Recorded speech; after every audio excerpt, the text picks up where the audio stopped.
Hello viewers and welcome back to another episode of Decidedly Neapolitan. I have a few things that I want to do. The first thing being getting some more laboratory blocks. Box? I swear, about everything I've recorded today, I'm like, how do I talk? I don't even know. Laboratory. So we need to find, like, the original. Otherwise, it's just going to show us all these. And I did it right away. So smooth stone and nether quartz, that we have plenty of. Just got to remember where. Here is where. And here is the stone. And in case I don't got enough, there's some more.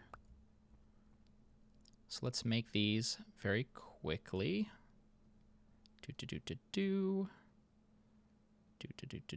And one more should do it. Bam. More than you could ever think I'd ever hope to need, but that's not going to be the case because it never is. And we're going to go, do I also have the other block I want? Yes, I do. We're going to go into a new room that I have started working on for power. This is my power room. And my son, who plays on the server, or rather has played on the server, hasn't really been getting on that much. So I was able to get some stuff from him that he no longer needs. A couple of these hardened portable tanks. And I did this. I put some lava down beneath. I have interesting layers going on. I think they're interesting. Except for, see that right there should be swapped out. Did I mess up on the other side too? At least I put those. But that's what I've been doing. And some glass up here. Do I have the glass on me? Yes, I do. So I just wanted to kind of show you guys me doing some of this work. I thought that'd be interesting. So we have a tesseract, and the tesseract you can set to a number, and you can have another one anywhere else in the world. You can tell it what it can do. In this case, it's set to only receive fluid. And so I don't know where yet, but we can set this up somewhere else, somewhere next to a lot of lava, possibly interdimensionally, maybe in the nether. And then we're going to be able to pump lava into that, and it should split and fill these up. And these go directly into the machines, and each of these machines has a limiter on it, which means it's only going to pump out, gosh, what is this called? RF, thank you. It's only going to pump out RF when it needs to. And so once these are full, they're just going to sit there and wait, and then I just come in and swap it out with something. All right, so one thing I do want to do is we have these structure ducts, and you can put, I think, just about any block with them. And then we can do, no, not that. If I break this, let's use our Silk Touch tool just in case. Okay, it gets them both because they're occupying the same space. Fair enough, I suppose. No, that is the right one. It might be worth at some point upgrading these so that you can see through them. There we go. There we go. There we go. And for now, I am taking these out. And actually, I don't think I can put this in front of it anyway. Yeah, so I don't want to block them off. I might want to go ahead and do that so they don't fall down. And that actually kind of looks interesting if I could get it. Yeah. So I will go around and glass up those things. And then the other thing I wanted to do is I like this vent block. So if we switch to our chisel here and laboratory, got these vents. And then also there is this other one, this fuzzy panel. Yeah, that's it. Which I kind of like to use for the top part here. And then we will need one more something, just a basic enameled wall, large enamel tile. What do we want? I don't know what we typically use. Let's just go with this. And as long as that looks good, then we will stick with it. So let's just get 6 of these for now, because that's kind of how it works. And then, no, we don't need the glass there. Organize our little, what we're doing. And then we go boom, right? And doot. Do I want to cover this completely? I think so. How do I want to do this? Do I want it like that? I really don't even know.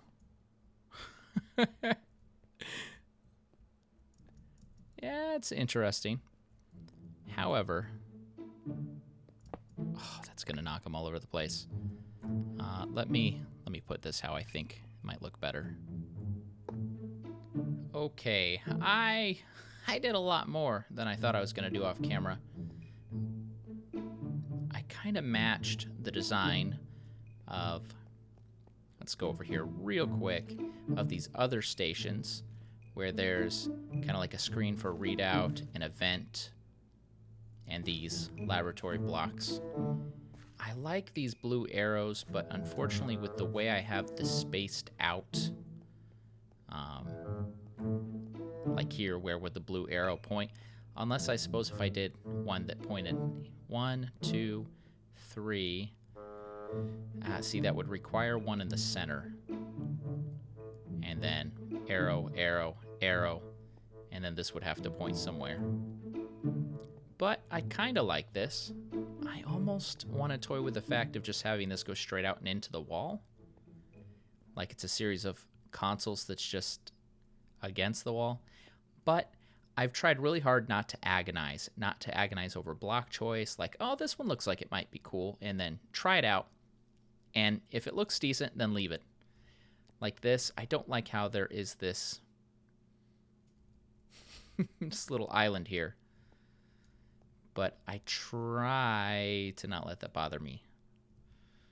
Do I have glass here? No. So I might swap that out with glass. I might just leave it alone. The thing with the glass is I was thinking, oh, I like this idea. Well, what if instead I did rows of glass? Like that could look nice. Well, what if instead I do this? Oh, that could look nice. So the problem is I would just get stuck here doing everything forever. But I did want to go ahead and do the last bits on camera here with you. So I use this tool to kind of get to what I need to get to quicker, even if it means I have to replace a few blocks. As we should, right? I mean, that's what this tool is for, to break 3x3 all at once. I have some more tanks for the lava. Not with me, though. But we will fix that. We will address that here shortly. And then, what else did I want to do? Probably not do it today, but I want to definitely get into gendistry. Probably, in all honesty, is going to require us to upgrade our power system right here. Okay, but that is all the blocks placed and all the weird crevices and angles that you can look. So I am happy. Now, if we broke back here, we'd see stone. So it's not like a solid box. It's not done OCD style, right? Okay, let's see. What else did we have? I did want to put in some lights.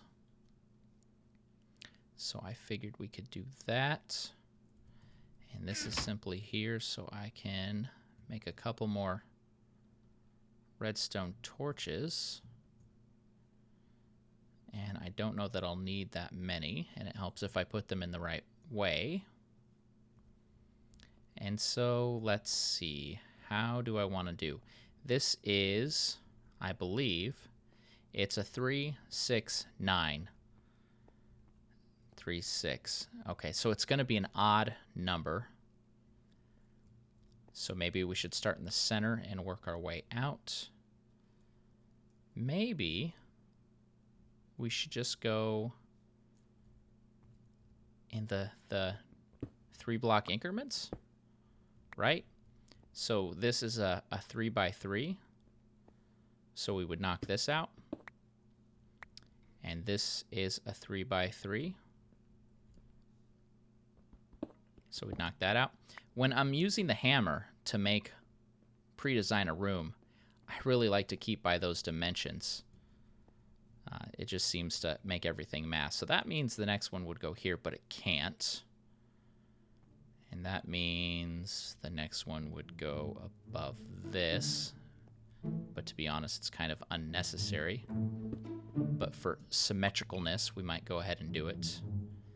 And that means the next one would go here.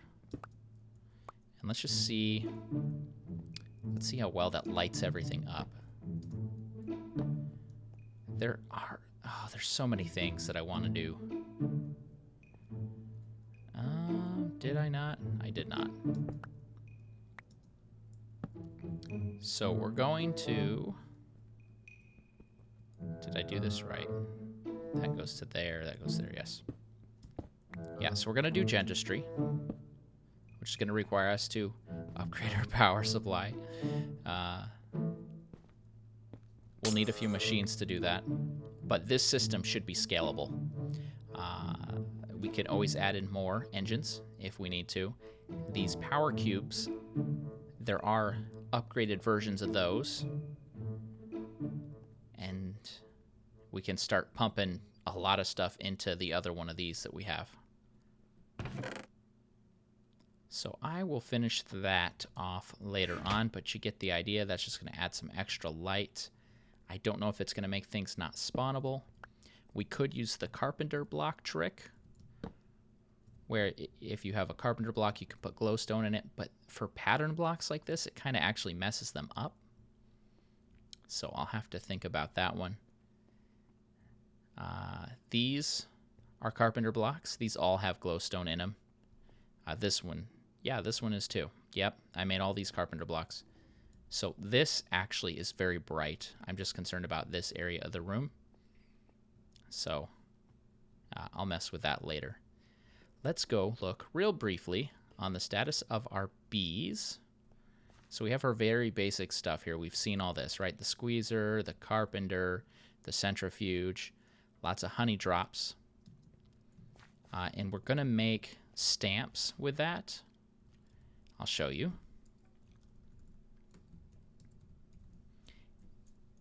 And we're going to start a shop. We could make the 2N stamp, but that requires copper. I don't want to spend copper. So instead, we could make the 1N, which uses apatite, which I have plenty of. The 5N would use tin. The 10N would use gold. And so it takes one value to send a letter with just text. And for each attachment, so 64 stone, since that's all one stack, that's one attachment, costs an additional 1N. So if you wanted to send something that didn't stack, like a bunch of bees, that'd be 1N per bee if they weren't stacking. So that's how that works. And we want to use that, make a bunch of stamps, and then sell them in one of these, the Trado-mats. But I'm going to have to look up more about this to make sure I fully understand how that works. I mean, I could just toss it down and use it, but I want to make sure I'm using it correctly. And I also want to build a little market-looking area for it. I mean, very, very little market-looking area for it. All right, let's just go look real quick at the bees. And we're not going to fret too much about the details here, because with dentistry up and running, it's not going to matter. All right, so here we have a queen, and she has been making drones, and it's been rotating through. I also put some frames in here. These are impregnated frames. If we press R, you need impregnated stick. For that, 2 logs in the carpenter plus some seed oil and a string. So we make those, and that just helps the production a little more. So we'll also get to see what effect has that had. Wow. Nice. So we have a queen and a drone and a couple more drones. None of these are stacking, which means this queen is still going through mutations. But we got 5 cocoa combs. That's really good. Important note on here, on this, with these pipes, this has to be set to shared. So some of these weren't working for me, and that was why they weren't working for me. So I like to just grab out all the drones. I've kind of been just tossing these in here to make steadfast, slowly convert them over. But with Gendistry, we're going to have a lot more control. This one has gotten to the point where I've got all the babies are coming out the same. And if we look at one of these, I'll scan these to show you. Get our visualizer back out. Right click, pop them in there. These are, I think it's on stat 2, cave dwelling. Ha, nice. So they don't have to be outside, actually. They could be down in our base. Nocturnal, they'll work at the night. Diurnal, they'll work in the day. Humidity and climate tolerance is average, so they're going to work in any kind of like plains or normal-ish biome. Tolerant flyer, that just means they're not going to work when it's raining. Pardon me. And so lifespan is normal. Slower pollination. A lot of these stats do kind of weird things. Some of them I don't fully understand. Like flower type is what it needs in order to do its job. Pollinate, I think, is how quickly it can make more flowers. Effect can be good things or bad things. I think you can have bees that give you positive effects. You definitely can have bees that give you negative effects. All right, so that's going good. This one has been running pretty well. Wow, we got a lot of honeycombs from this. So these frames are actually really helping out. And this one, oh, this one is on, not on auto. So in a case like this, I don't want to just pop one of these in there because I want to make sure that this is getting the nocturnal and the diurnal or whatever it's called. I know these ones have it, so I'll give it one of those to make the queen. And this one's not being automated, so that kind of gives me more freedom to make sure I'm picking which drone is going to mix with the princess. The only other thing about bees is there's always going to be limited princesses. Now, I'm not beyond going into the configuration file and saying, make a bunch more beehives, you know, respawn them, refresh them, or something. But I think there's a way to get more princesses, at least with Gendistry, and that's going to be really important, I think. All right, so I got some plans. I got some stuff to work on.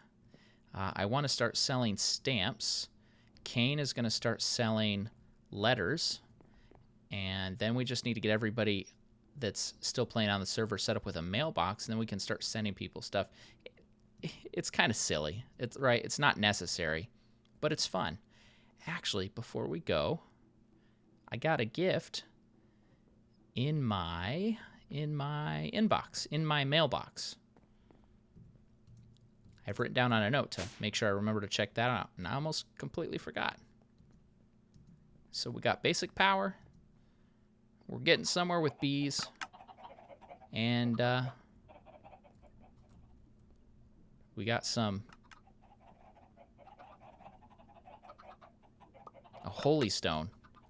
I'm like, why is it glowing like that? And we got some business plans going. Oh my gosh. Okay, this is all from Rick. Wintry Princess, Tropical Princess, Forest Princess, Marshy Princess, Marshy Drone. Iron. You know what?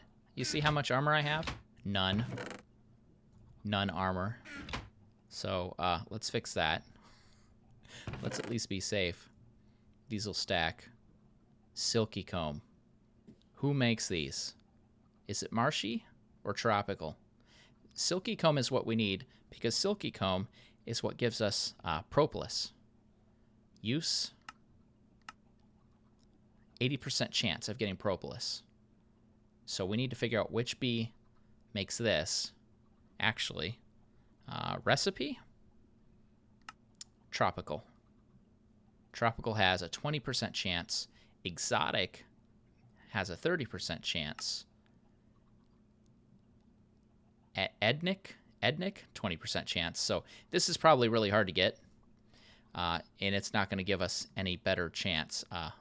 Leporine. So really, we'd want exotic. So we would have to figure out how to get exotic. We could look that up next time. But tropical, we already have. So as long as we can just find an environment nearby that will let these guys grow. And do we have some tropical drones? Yes, we do. And we could try to crossbreed those with our... I already forgot what they're called. With our steadfast. We might be able to get some tropical guys that work everywhere. Or at least throughout the night. I don't know if we have any jungles nearby. The problem, of course, is going to be it's not going to stay loaded, right? It's only going to work if somebody's there. So we'll figure that out. A problem for a future date. So until next time, this has been bRanN. I will see you next video. Please like, comment, subscribe, share. Have a great day.